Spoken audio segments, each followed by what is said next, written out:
di balik pembangunan IKN itu saya melihat ada peluang besar bagi siapa saja, terutama warga Penajam Pasir Utara dan Kutai Kertanegara atau Kalimantan Timur pada umumnya. Ya, semangat untuk memperkecil disparitas kesejahteraan antar daerah itu buat saya adalah langkah yang memang mutlak harus dilakukan oleh pemerintah. Nanti kita sebagai warga Penajam Pasir Utara, Mas Minto yakin, kita juga harus meyakini dong. Betul. Harus meyakini. Dengan kondisi seperti ini, saya yakin percaya, yakin dan percaya. Masyarakat kita ini masyarakat yang baik. Kita harapkan orang yang ke IKN itu nginepnya di PPU, Pak. Iya. Jadi uangnya biar berputar di PPU. Biar tahu tuh, biar juga nginep duitnya di situ ya. Iya. Tapi ingat Pak, di balik aktivitas itu masih ada tas lagi, Pak. Apa tuh? Uang kertas. Yang pertama saya sarankan untuk tidak pindah ke Jogja. Gitu. Biar saya sendiri aja. Tentang keadaban seseorang ataupun suatu negara. Sebenarnya hanya ada dua indikator saja orang itu dikatakan beradab. Pertama, respect. Kedua, responsibility.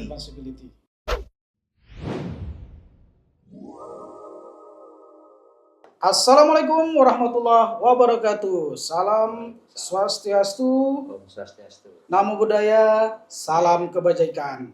Salam budaya IKN tentunya, Pak. Baik, saya Ian, bertemu lagi kita ini hari ini di Nusantara Entertainment. Ini kita kedatangan seorang, katakan seorang atau bagaimana ini, Pak? Warga baru IKN. Nah, perkenalkan, beliau adalah Dr. Andes Suminto, MM, Magister Manajemen gitu, Pak ya. Nah, yang kita kenal akrab nih, yang kita panggil Mas Minto. Oke. Jadi Mas Minto, jadi kita bagaimana sih Mas Minto bisa ada di IKN ini, Pak? Ya, mungkin sedikit baik berceritanya. Terima kasih pemirsa. Pertama saya melihat bahwa IKN ini merupakan sejarah yang memang sengaja diciptakan oleh bangsa ini, dan ini merupakan agenda besar yang spiritnya adalah untuk meningkatkan kualitas penyelenggaraan negara dan untuk meningkatkan kesejahteraan sosial. Karena spirit positif inilah saya sebagai warga negara tentu memberikan dukungan atas inisiatif pemerintah dengan segala pengorbanannya untuk mewujudkan cita-cita luhur itu. Itu yang pertama. Yang kedua, di balik pembangunan IKN itu saya melihat ada peluang besar bagi siapa saja, terutama warga Penajam Pasir Utara dan Kutai Kertanegara atau Kalimantan Timur pada umumnya. Ya. Jadi ini adalah peluang besar. Karena pemindahan ibu kota itu bukan saja memindahkan kantor-kantor, tapi ini ada kehidupan baru, ada denyut baru, ada semangat baru, dan ada aktivitas ekonomi baru. Yang tentu saja dari keseluruhannya itu akan timbul banyak sekali peluang yang bisa didapat oleh warga PPU.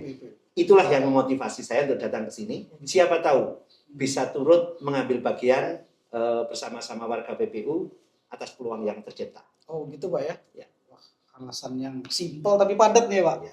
Oke, terus gini, Pak, kenapa dalam perjalanannya Bapak ini memilih di IKN ini ketimbang atau dengan daerah-daerah lain gitu, Pak? Ya, saya sebenarnya bukan seorang perantau sebenarnya. Ya. Saya mulai merantau itu di usia 50 ke atas. Dan pertama kali saya melakukannya di Papua.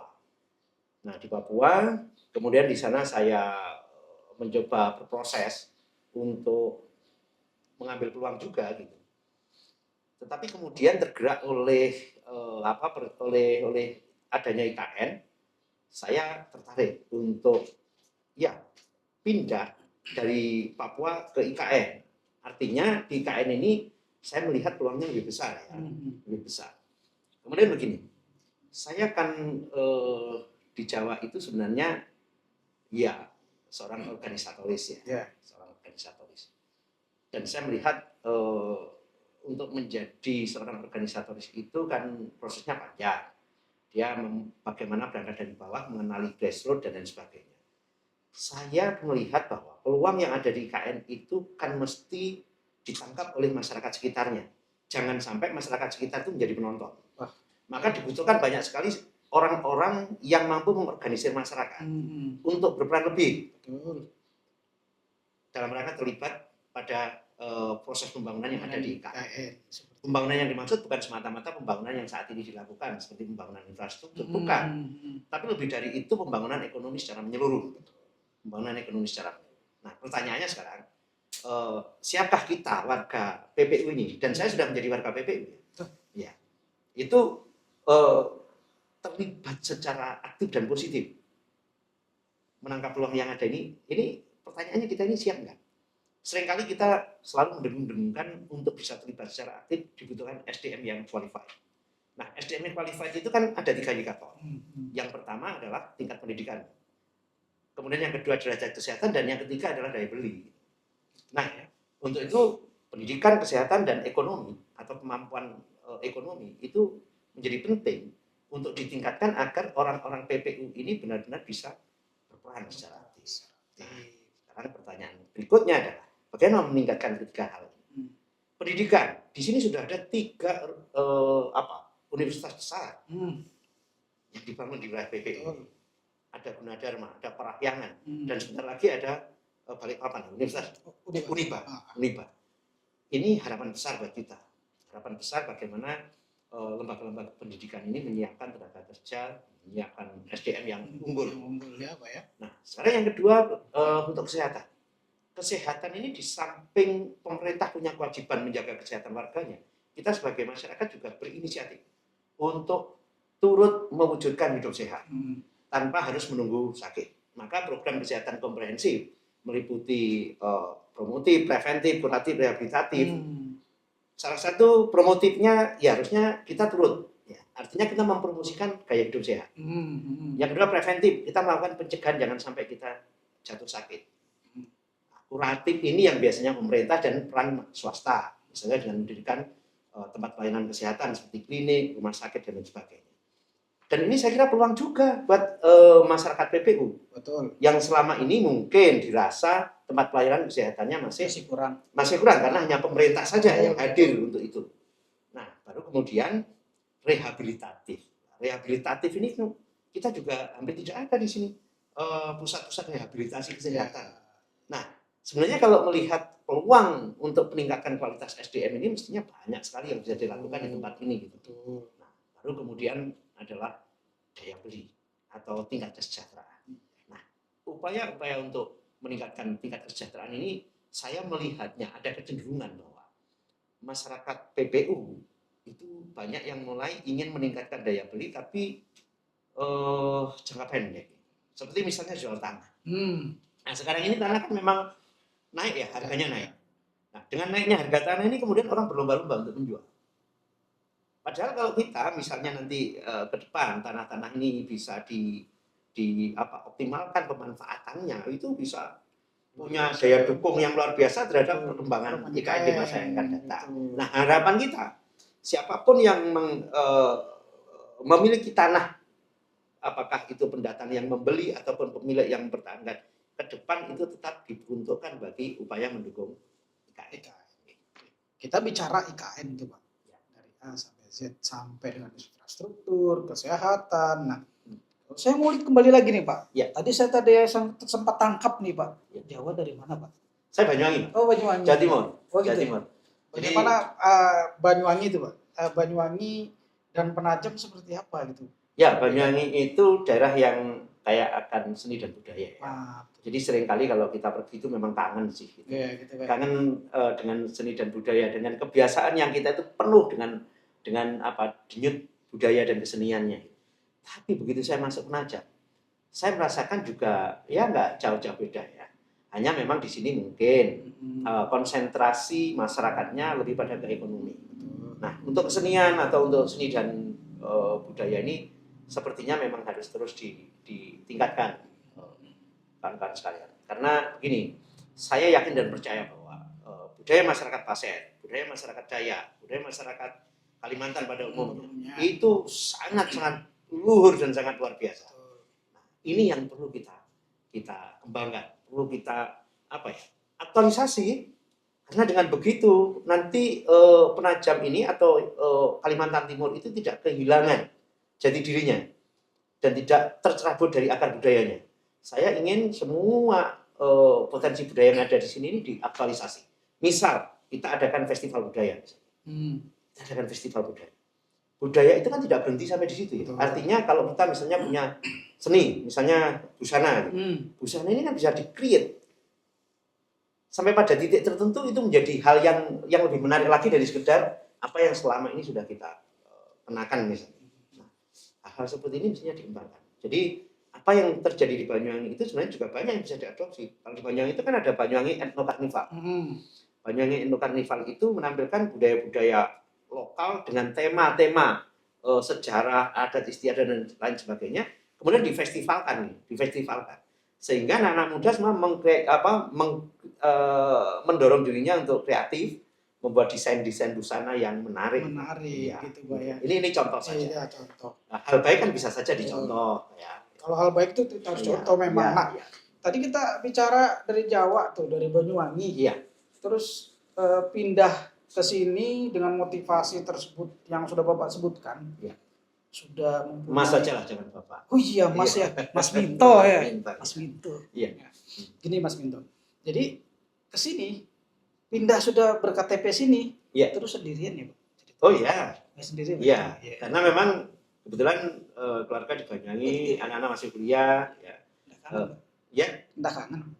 Ya, biasa kangen sama si kecil. Oh iya. Sama si kecil ya. Kecil Pak. Dan biasanya 2 bulan sekali itu waktu pencairan yang tepat. Aduh, di pencairan apa saya tidak tahu. Pemirsa, saudara sahabat. Silakan menginterpretasi sendiri lah ya.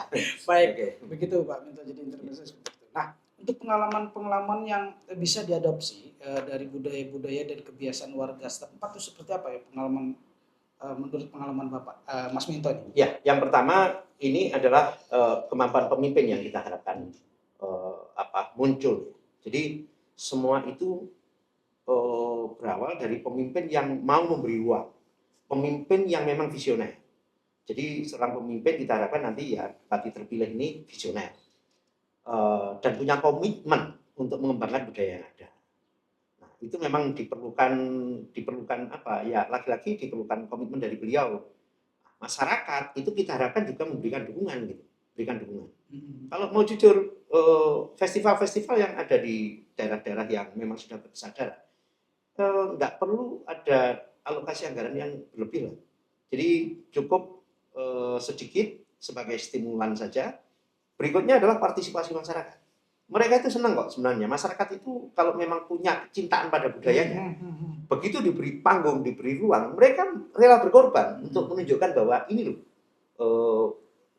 tradisi saya, ini budaya saya, ini loh kami. Nah, ini yang kita harapkan nanti juga berkembang. Oke, begitu Mas Minto. Jadi budaya antara di Jawa Timur atau yang kita kenal dengan Banyuwangi tadi sama budaya yang ada di sini, apa kesulitan? Apa mengalami kesulitan dalam beradaptasi? Maksudnya ya dalam proses adaptasi? Enggak ya? Enggak. Jadi saya kan juga nggak cuma 2 daerah nih. Kalau sekedar datang itu, mudah-mudahan hampir seluruh Indonesia datang ya. Kita kan memang ternyata punya banyak kesamaan sih. Betul, ya. Punya banyak kesamaan ya. Jadi karakter dasar bangsa kita itu pada dasarnya baik Pak, baik mau menerima kehadiran orang lain gitu ya, sopan, ramah dan sebagainya, punya rasa hormat. Gitu. Jadi itu saya kira dimiliki oleh seluruh suku-suku yang ada di Nusantara ini. Indonesia ini ya. Iya. Tergantung bagaimana kita membawa diri. Mau di ujung Papua, saya ini di Papua masuk hutan Pak. Masuk hutan. Ya nyatanya kita baik-baik saja ya Pak ya. Adaptasinya luar biasa juga berkesan apa ya nih? Iya, tapi begini pada dasarnya mereka juga baik kok. Mereka tuh hormat. Setiap ketemu orang di tengah hutan, selamat pagi, selamat siang, selamat sore. Teriak, tapi selamat siang, selamat pagi.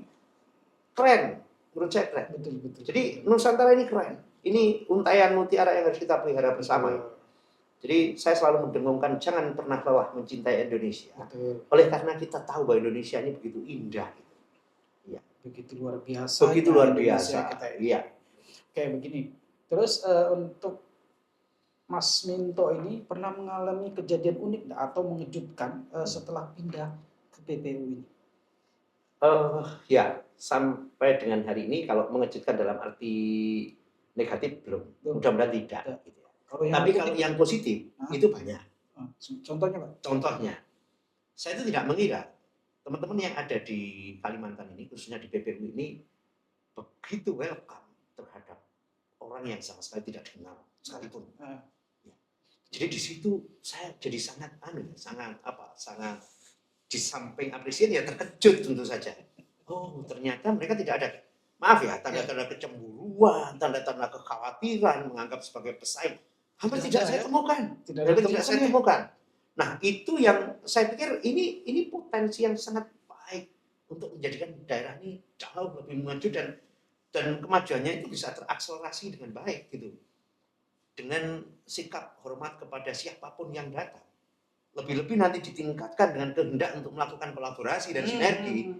Itu saya kira daerah ini akan cepat menyesuaikan dengan denyut kehidupan IKN. Ya. Berarti tidak pernah ada mengalami nih sampai sekarang yang negatif nih, positif. Loh, mudah-mudahan enggak ya? Unik-unik gitu Pak ya? Iya. Okay. Masih positif. Masih positif ya? Masih positif. Dan baik. Sekarang gini Mas Minto, kita bicara tadi tentang sudut pandang Mas Minto terhadap IKN. Ya.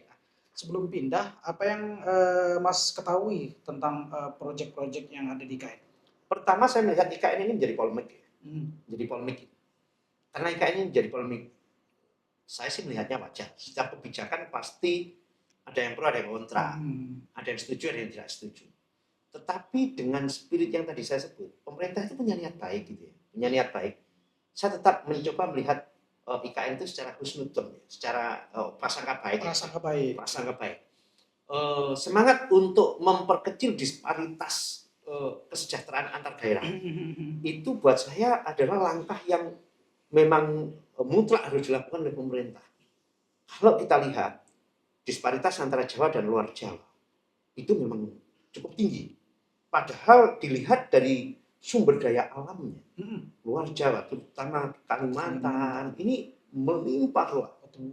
Tidak saja soal minerba, potensi minerba, tapi perkebunan, pertanian, dan lain sebagainya itu masih sangat-sangat potensial. Potensinya ya Pak ya? Luar biasa. Di samping juga jumlahnya, luasannya yang juga luar biasa.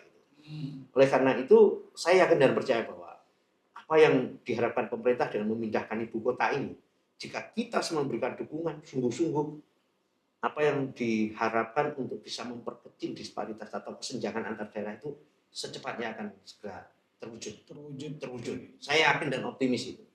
Yakin sekali nih? Yakin, saya yakin. Berarti kita sebagai warga Penajam Pasir Utara, Mas Minto yakin, kita juga harus yakin. Harus meyakini dong. Betul. Harus meyakini. Dengan kondisi seperti ini, saya yakin dan percaya.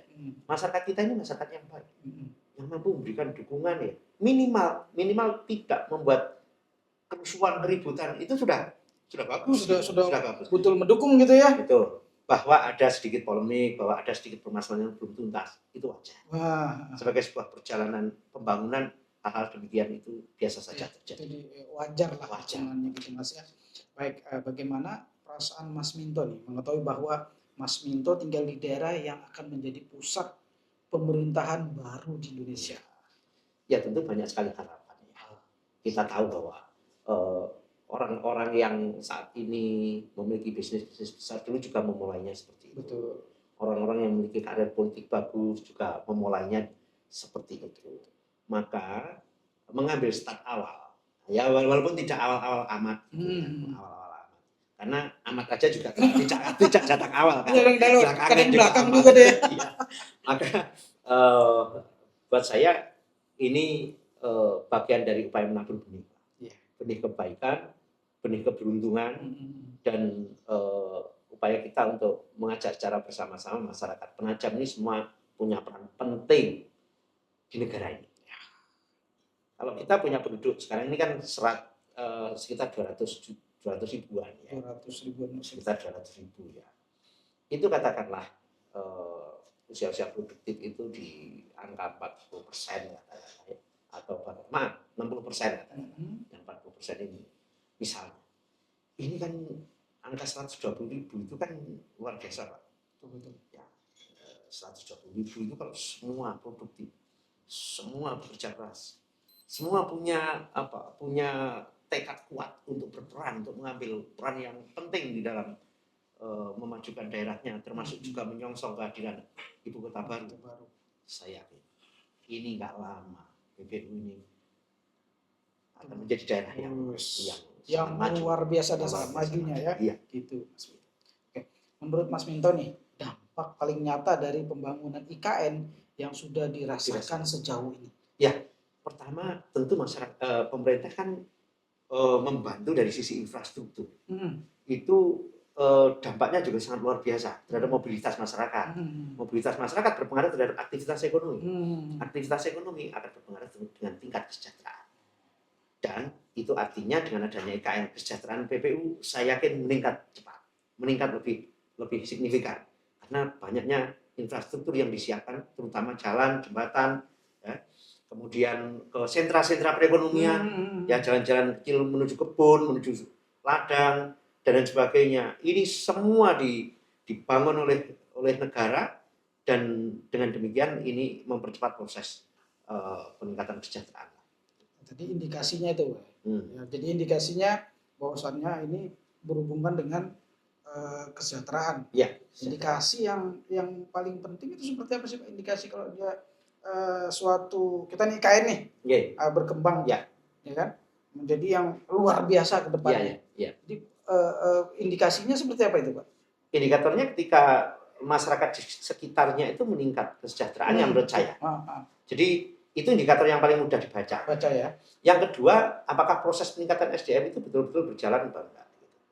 Dan saya yakin dengan apa yang saya sampaikan di awal tadi, peran swasta pun sudah mulai turut mendorong peningkatan kualitas SDM dengan lembaga-lembaga pendidikan yang hadir, tempat-tempat pelayanan kesehatan, pelatihan-pelatihan, dan pendidikan itu tidak hanya dilihat dari aspek formal saja. Pendidikan itu kan ada pendidikan non formal juga ya. Nah, tentu yang sekarang juga dituntut adalah pendidikan informal, pendidikan di keluarga. Nah, bagaimana sekarang peran orang tua meningkatkan SDM anak-anaknya itu tidak saja diserahkan kepada sekolah, tidak saja diserahkan kepada lembaga-lembaga kursus, tapi juga harus di dalam rumah. Rumah ini adalah tempat pendidikan informal. Pendidikan informal itu pendidikan yang utama dan pertama yang dialami oleh seorang anak untuk membangun kepribadiannya. Oleh karena itu peran orang tua sangat penting, menjadi landasan bagi setiap anak membentuk kepribadiannya. Gitu. Jadi ibu, bapak tidak boleh melepas anaknya, ya, untuk diserahkan kepada orang lain dalam rangka membentuk kepribadiannya. Karena di situ itu membutuhkan kasih sayang, Pak. Ya, kasih sayang. Ya.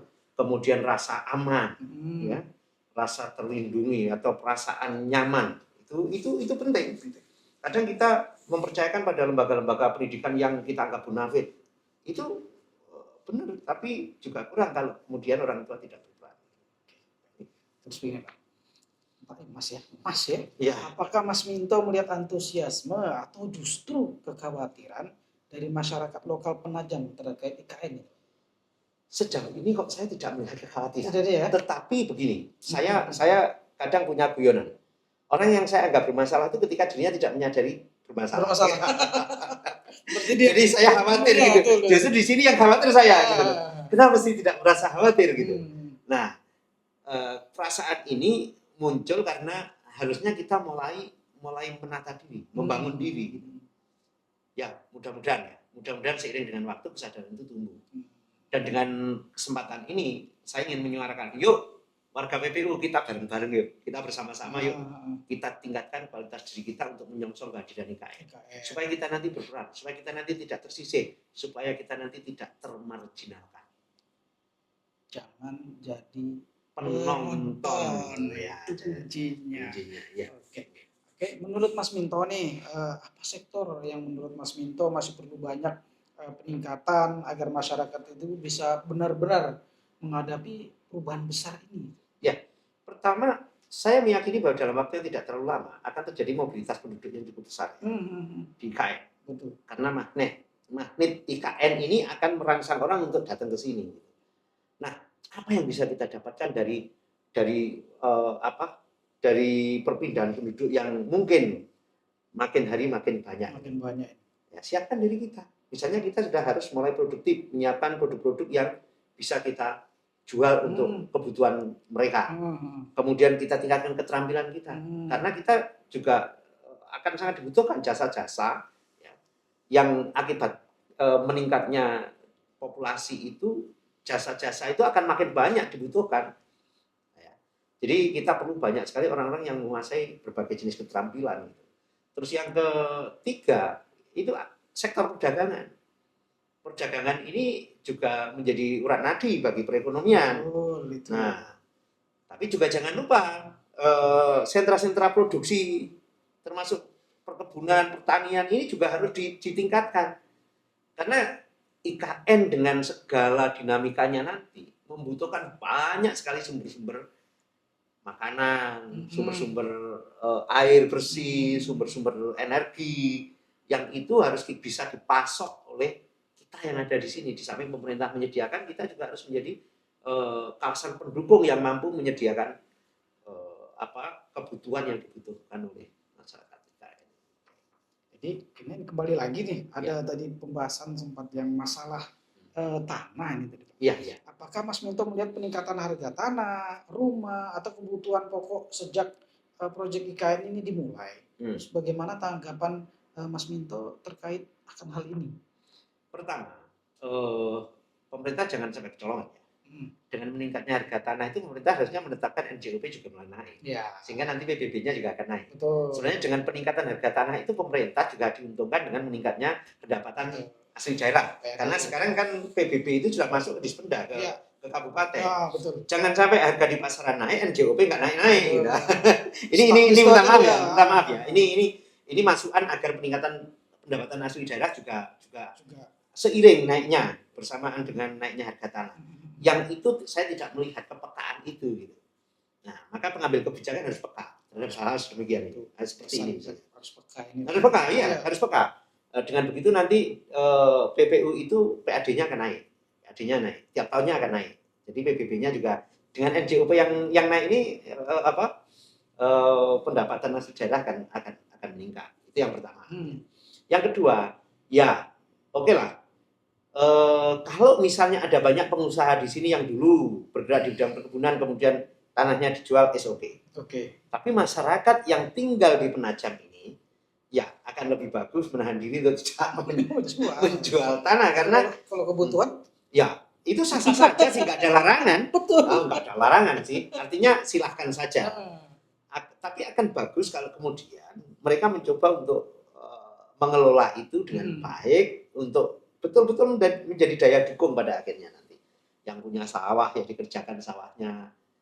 Kan begitu ya. Betul. Walaupun perdagangan itu kadang-kadang menenggelamkan pertanian gitu kan. Jadi karena mungkin kita belum memiliki teknologi pertanian yang tinggi. Kadang-kadang harga pertanian kita jauh lebih tinggi daripada harga pasar di luar negeri, sehingga kadang-kadang orang yang ngambil jalan pintas, ya mending kita datangkan saja hasil-hasil pertanian dari luar negeri. Nah, atau kita impor atau dari luar daerah gitu kan. Nah, itu oleh karena kita kurang kompetitif. Tapi kalau kita kompetitif itu kalau didukung dengan teknologi, dengan luasan yang memadai, karena teknologi dengan luasan yang sempit juga akan high cost gitu kan. High cost. Maka luasannya harus cukup gitu. Itu problemnya, Pak. Jadi kalau misalnya tanah-tanah itu dijual, kita nggak akan bisa mewujudkan itu. Gitu. Tapi saya yakin, kalau kita melihat Republik ini sebagai satu manajemen ya, satu manajemen pemerintahan ya kekurangan satu daerah bisa di-cover oleh kelebihan daerah yang lain. Tapi kan akan lebih bagus kalau daerah kita sendiri surplus gitu. Iya. Daripada kita menjadi penerima dari daerah lain. Ya itu kan harapan ya. Betul, harapan. Tentu harus melihat realitas yang ada. Potensinya apa? Kalau memang tanah kita nggak cocok tanami padi, ya kita nggak bisa memaksakan diri. Bahwa kemudian kita belanja beras dari luar daerah, ya itu memang harus demikian. Demikian, kalau itu nggak bisa dipaksakan. Betul, nggak bisa dipaksakan. Betul. Saya kira itu. Oke, kita bicara tentang harapan ya, Pak. Bapak kan, Mas ini ya, sebagai kalau pendatang bahasanya apa ini, Pak? Sebagai warga baru. Iya, warga baru. Saya sudah warga sini. Warga sini, sudah KTP sini ya, Pak ya? Iya. Luar biasa nih. Iya. Nah, terus apa tantangan terbesar yang Mas Minto hadapi pindah ke Penajam ini? Apakah ada harapan? Tantangannya seperti apa? Ya, tantangannya tentu butuh waktu ya untuk bisa mencapai harapan yang kita bayangkan sebelumnya. Kemudian yang kedua, ritme kerja dari masyarakat kan kadang tidak sama antara satu daerah dengan daerah yang lain. Berbeda. Mungkin karena kan biasanya orang itu kalau kondisi daerahnya itu terbatas, sumber daya alamnya terbatas, manusianya banyak, itu kecenderungannya kan ritme kerja itu tinggi. Karena orang harus agak berebut kan gitu. Ya di sini ini apa-apa melimpah gitu. Jadi alam masih sangat menyediakan gitu. Sehingga memang harus terus menyesuaikan dengan ritme yang ada, dan kemudian tentu harapan-harapan yang saya sempat pikirkan itu atau sempat saya harapkan itu ya memang perlu waktu untuk mewujudkannya, karena tidak setiap bayangan indah itu selalu sesuai realita. Bayangan indah selalu indah. Ya, tidak selalu sesuai realita. Kita punya harapan yang baik, tapi juga harus berproses dengan baik. Saya kira. Iya. Begini Mas Minto, jika ada satu hal yang bisa Mas Minto ubah atau kita tingkatkan di daerah ini, apa saja sih? Saya sih nggak bisa meningkatkan orang lain. Yang bisa sementara kan diri kita sendiri gitu kan ya. Ya, yang bisa kita ubah itu kan diri kita. Orang lain itu kan nggak bisa kita ubah. Tapi sedapat mungkin kehadiran kita itu turut mewarnai di tengah-tengah masyarakat kan gitu Pak. Jadi kita juga jangan merasa bahwa kita pasti bisa merubah. Enggak itu akan sangat sangat maaf dalam tanda kutip sombong lah kalau kita bisa bicara seperti itu ya. Karena sesungguhnya yang paling penting untuk kita rubah itu diri kita sendiri. Yang bisa merubah diri, merubah diri kita sendiri. Gitu sahabat, teman-teman tuh. Yang bisa merubah diri kita sendiri nih. Ya, diri kita sendiri kembali kepada diri sendiri. Oke. Gini, menurut Mas Minto, apa yang bisa dilakukan pemerintah untuk lebih melibatkan masyarakat nih dalam proyek-proyek yang ada di IKN? Ya. Kalau proyek-proyek yang ada di IKN itu kan wewenangnya ada di otorita IKN, Pak. Iya. Sekarang kita bicara PPU ya, Penajam Pasir Utara. Penajam Pasir Utara. Nah, harapan saya begini. Kebijakan yang dilahirkan oleh pemerintahan, jadi unsur penyelenggara pemerintahan itu kan pemerintah daerah atau bupati dan seluruh perangkat daerah dan DPRD nih. Ya, unsur penyelenggara pemerintah daerah ini bisa mengambil kebijakan yang benar-benar pro rakyat. APBD pro rakyat. APBD pro rakyat itu adalah APBD yang sebagian besar alokasinya itu benar-benar untuk mendorong masyarakat meningkat kualitas hidupnya. Contohnya apa misalnya? Kalau kita tahu bahwa saat ini kita dekat dengan IKN, supaya kita punya peran penting mendukung IKN atau menjadi daerah penyangga IKN, atau kita sudah menamakan diri sebagai serambi IKN, maka apa yang mesti kita benahi? Rakyat harus diperankan pada sisi mana ini? Ada yang diperankan misalnya pada sisi adat dan budaya. Adat dan budaya ini harus kita identifikasi. Adat budaya di sini itu yang menonjol apa? Betul. Pertama kita harus melihat suku asli dulu. Suku asli di sini kan apa saja, Pasir misalnya. Terus ada lagi yang agak jauh dikit Banjar. Dayak, terus Banjar. Terus ada lagi yang datang agak lama di sini itu ada suku Bugis, Mandar, ya toh? Terus suku Jawa. Yang begini-begini harus teridentifikasi secara jelas. Kemudian apa yang bisa dikembangkan dari masing-masing adat dan tradisi yang mereka miliki ini? Betul. Untuk dimunculkan, ini loh warna Indonesia kita di sekitar IKN itu. Nah itu, ini harus distimulir dengan anggaran APBD, Pak. Yang ini saya kira akan mendongkrak pembangunan pariwisata di PPU.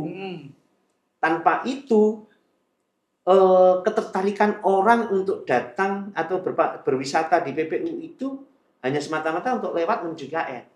Kita harapkan orang yang ke IKN itu nginepnya di PPU, Pak. Iya. Jadi uangnya biar berputar di PPU. Biar tahu tuh. Biar juga nginep duitnya di situ ya. Iya. Jadi dengan adanya pengembangan seni dan budaya, Hmm. event-event yang menarik ya, kemudian festival-festival adat dan budaya tadi itu ya, itu bisa membuat orang yang mau ke IKN itu menginap di PPU, uangnya berputar di PPU gitu. Nah, kalau sudah bisa seperti ini, Pak, PPU itu akan naik ininya, tingkat kesejahteraannya. Karena multiplier effect dari datangnya wisatawan ini akan sangat-sangat besar pengaruhnya terhadap pendapatan masyarakat di PPU. Ini baru salah satu contoh. Salah satu contoh. Salah satu contoh. Kalau banyak contoh, banyak sekali Pak ya. Oh iya, banyak sekali, nanti durasinya kasihan. Dalam 5 tahun ke depan nih, bagaimana Mas Minto membayangkan Penajam dan kehidupan di sekitar-sekitarnya? Iya. Bagaimana?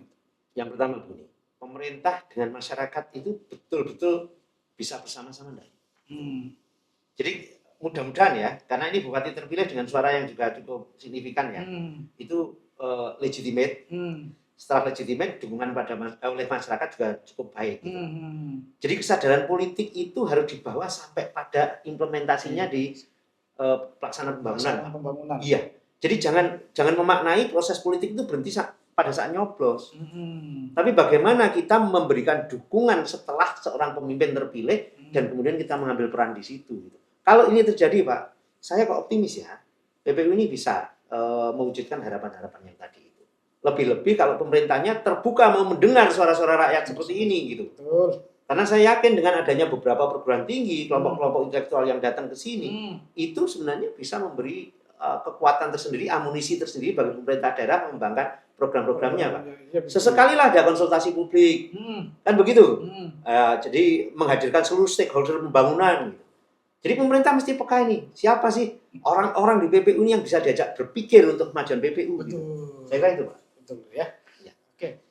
Jika harus memilih nih, apakah Mas Minto tetap tinggal di Penajam setelah IKN ini benar-benar beroperasi atau mencari tempat lain? Waduh, saya ini biasanya tipe orang setia. Jadi kalau sudah menempati satu daerah begitu dan ini kan dua pengalaman saja. Sebenarnya saya dulu kan dari kecil sampai hampir 50 tahun ya di Banyuwangi lah. Gitu. Ya, kalaupun pernah di Bali itu karena proyek. Ya. Saya pernah dikontrak sebagai konsultan di Bali dalam rangka pemberdayaan daerah dalam mengatasi dampak krisis ekonomi.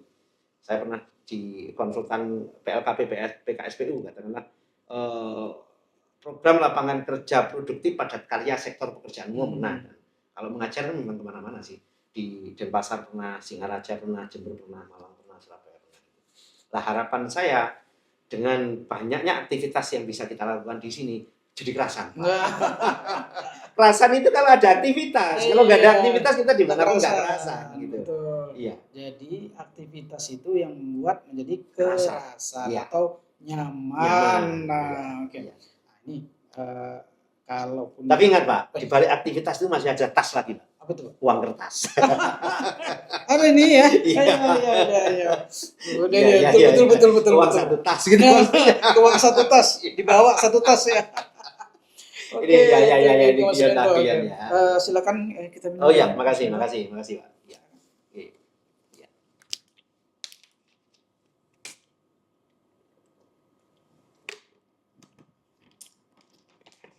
Oke, sebentar lagi nih. Nih. Kita bicara panjang lebar kesana kemari masalah IKN ya kan Mas Minto. Nah, apa sih saran atau pesan penting nih bagi orang-orang yang di luar sana yang mau pindah ke Penajam tentunya? Yang pertama saya sarankan untuk tidak pindah ke Penajam. Gitu. Biar saya sendiri aja. Biar enggak sendiri. Aduh, ya. Kecuali ada sangat terpaksa. Ya. Gitu. Nanti jangan kemudian memindahkan masalah ke sini. Perpindahan ibu kota tidak berarti harus disertai dengan migrasi besar-besaran. Gitu. Daya dukung lingkungan harus kita perhatikan. Nah, kalau saya ke sini tuh memang ada alasan tersendiri ya. Sesuai dengan cara berpikir saya gitu aja ya. Betul. Jadi menurut saya ya kalau Anda memang di tempat masing-masing sudah ada aktivitas yang menghasilkan, yang membuat kehidupan nyaman, bisa mengembangkan diri, ya mari kembangkan aja di wilayah masing-masing gitu. Ya. Supaya IKN ini tidak kemudian berubah menjadi Jakarta untuk 10-20 tahun yang akan datang gitu. Yang itu juga akan meningkatkan kompleksitas problematik Betul, ya betul. gitu. Itu yang nanti akan menyulitkan juga gitu ketika tidak terkendali. Betul. Nah, jika ada satu pesan yang ingin Mas Minto sampaikan kepada pemerintah, investor atau masyarakat luas terkait proyek IKN itu, apa itu? Ya, pertama pemerintah lebih meningkatkan pelayanan publik dengan sistem yang saat ini terdigitalisasi itu saya kira bisa lebih mudah dan lebih bisa ditingkatkan pelayanan publiknya. Karena spiritnya dulu kan IKN itu menjadi smart city, di samping forest city juga green city, gitu ya. Nah, smart city ini yang saya kira nanti seluruh sistem yang ada di IKN itu akan mempermudah proses pelayanan publik. Itu yang saya maksudkan di awal bahwa perpindahan ibu kota negara itu ini tidak sekedar legacy, tapi juga ini merupakan upaya peningkatan kualitas penyelenggaraan negara. Indikatornya dari apa? Dari pelayanan publik yang semakin baik, semakin meningkat. Nah, kemudian kepada para investor, harapan saya ya, jadilah investor yang memiliki etika bisnis. Karena dengan memiliki etika bisnis, setiap yang kita lakukan di sini, semua penuh dengan tanggung jawab. Tidak saja tanggung jawab pada pemegang, pada negara, tapi juga tanggung jawab pada masyarakat sekitar, tanggung jawab pada alam yang menopang seluruh usaha kita di sini. Jadi ini, karena saya sangat-sangat tertarik atau sangat-sangat melekat ya apa yang diindikasikan oleh Likona tentang keadaban seseorang ataupun suatu negara. Sebenarnya hanya ada 2 indikator saja orang itu dikatakan beradab. Pertama, respect. Kedua, responsibility. Jadi ketika orang itu punya rasa hormat dan tanggung jawab, orang itu beradab. Salah satu saja tidak, sudah. Dia tidak memenuhi kriteria sebagai manusia beradab. Gitu. Dia punya tanggung jawab tapi nggak punya rasa hormat. Atau dia punya rasa hormat tapi nggak punya tanggung jawab. Sebenarnya simpel saja. Dan ini rumusan Likona yang sampai sekarang saya pegang. Gitu. Ini keren nih. Simple, 2 saja. Respect and responsibility. Rasa hormat dan tanggung jawab.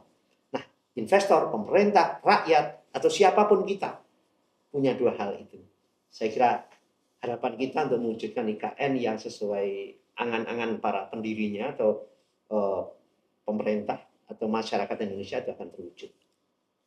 Gini, Mas Minto.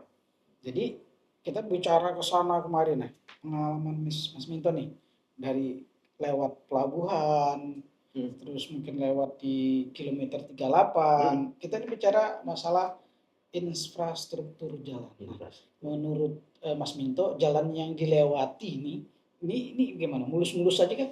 Menurut saya keren banget ya. Keren ya? Di Jawa itu kalah loh. Jadi kalau ngomong jalan-jalan kampung ya, nggak ada tuh di Jawa jalan-jalan kampung di beton begitu. Polusinya rata-rata di beton. Tapi kami nggak pernah iri. Iya. Sama juga di Papua. Papua itu uang yang dipakai untuk pembangunan infrastruktur macam banyak banget. Untuk bantuan sosial banyak banget. Kami itu hanya bilang bersyukur negara sebenarnya sudah tidak kurang-kurang berbuat. Bahwa itu masih dianggap kurang ya. Namanya kita membagi itu kan selalu ada yang merasa kurang dan ada yang kurang lebih. Iya. Jadi masih ada itu kurang, subjektivitas penilaian saja. Iya. Karena kan kita juga, saya kebetulan juga nggak cuma di satu daerah ya, sering kesana kemari gitu kan. Jadi saya bersyukur sebenarnya pemerintah sudah berusaha melayani seluruh warga negara ini. Bahwa masih ada yang terjajar, ya itulah keterbatasan kita. Harus kita akui bersama. Ya. Berarti intinya nih keren banget di sini. Keren banget nih. Dan yang saya bangga itu ada yang namanya kapal Wong Agung Wilis. Kaget. Wong Agung Wilis itu leluhur kami Blambangan. Ada di sini. Iya, ada di sini kapalnya. Iya, kapalnya. Itu yang kami secara moral, secara kebatinan itu ada semacam makin mantep gitu. Ini entah semesta yang mengatur apa kita nggak tahu, tapi yang jelas wah ini kok bisa ya kapal Wong Agung Wilis ada di sini gitu. Ya, yang seharusnya ada di Banyuwangi sana gitu, Ketapang Gilimanuk atau gimana, dan dan hari ini saya ngikuti ke sini. Ah. Entah ini kebetulan atau entah ini skenario semesta, kita tidak tahu. Oke, Mas Minto, Ya. jadi dari semua yang kita bicarakan, semua yang kita kulik, semua yang kita dialogkan, semua yang kita bahasakan, nah untuk ini Mas Minto mungkin ada pesan-pesan tersendiri untuk para pemirsa, sahabat semua di sana, Ya. teman-teman kita yang sekiranya bisa diberikan wejangan atau nasihat nih. Saya minta maaf kepada pemirsa, saya tidak bermaksud memberi nasihat, tidak bermaksud memberi apalagi wejangan. Itu kata-kata untuk orang yang sangat diagungkan. Iya, iya. Sebagai warga biasa, saya ingin ngajak bareng-bareng saja. Yuk kita jangan pernah berhenti belajar dan jangan pernah berhenti untuk saling bekerja sama, ya, bekerja sama. Kita punya sikap respect tadi itu kepada siapapun, dan kita punya tanggung jawab yang kuat dalam setiap langkah kita. Sehingga dengan begitu kita bisa bersama-sama mewujudkan PPU yang damai, toleran, harmonis, dan sejahtera. Luar biasa. Luar biasa di Iya. tempat yang luar biasa juga. Iya. Keren. Keren. Baik Mas Minto, terima kasih ini sudah memberikan bahasan-bahasan, mengulik semua yang ada di PPU sebagai warga masyarakat Penajam Pasir Utara. Baik, terima kasih waktunya, Makasih, Mas Minto. Makasih, Ya, makasih. terima kasih, sukses selalu di sini. Sukses. Dan semoga selalu betah. Iya, pasti betah. Jangan lupa naik istri bawa. Oh, pasti. Pasti. Baik, teman-teman, sahabat semua, kita tadi sudah berbahasa panjang nih, sudah membahas banyak panjang lebar. Semoga teman-teman, sahabat semua, warga Penajam Pasir Utara bisa mencontoh nih dari luar sana ke sini dengan semangat spirit yang tinggi. Kita sebagai warga masyarakat Penajam Pasir Utara tentunya juga harus mempunyai spirit nih, kekuatan yang lebih untuk mewujudkan Penajam Pasir Utara yang lebih maju lagi. Terima kasih. Assalamualaikum warahmatullahi wabarakatuh. Salam, Om Swastiastu, Namo Buddhaya, salam kebajikan. Salam.